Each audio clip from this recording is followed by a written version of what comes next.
I recently read some research about how journal writing can be a negative in a writer's life. Now, the research says that proper writing should be about brief moments and or experiences or even questions. My goal was to see if how much I write on a daily basis actually serves the journal or it's going against the flow rather than being a part of the transition. Each one of my hard-covered books has its own journey. The morning writing is always going to be 3 pages because that's what I was taught by Julia Cameron's The Artist Way. The other 4 to 5 journals have their own themes and aren't about brief moments or questions, but rather the effects of asking questions and laying out the answers. It's more about being a writer more than keeping a journal. I'm still a huge fan of doing all I can to get anyone to pick up a writing instrument and put their journey on one sheet of paper or more.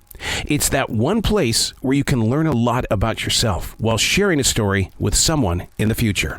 Hey, it's Arrow. This is The Daily Mess, a chronological walk through an everyday world. I am a daily writer, the silent wolf. I stand on the edge and I just watch. I listen, I observe, I study, and then we get to have a conversation. This is The Daily Mess.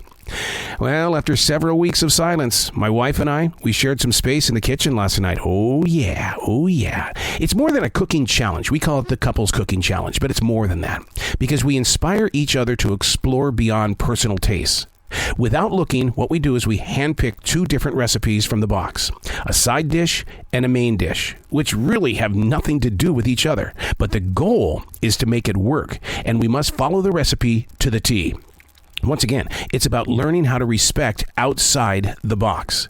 The end result has always had an amazing payoff, especially since one of the biggest rules is to do the dishes after everything has happened. There can be absolutely no messes left in the kitchen. Once again, there's more to this than new food discoveries. It's about using your imagination as a collaboration, working together in an environment that I rarely, if ever, saw my father participate with. He always loved to eat, but prep? That was always my mother.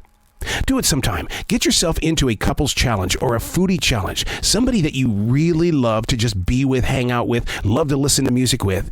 And go into a recipe book or box and blindly pick something out. 2 dishes, a side dish and a main dish. And then spend the next hour and a half or so prepping for it, executing it, and then enjoying the dinner or even a lunch or brunch. But when you collaborate like that, like I mentioned before, it is the opportunity to explore beyond personal tastes, and you will have lots to talk about during dinner time. I'm Arrow, and that's The Daily Mess.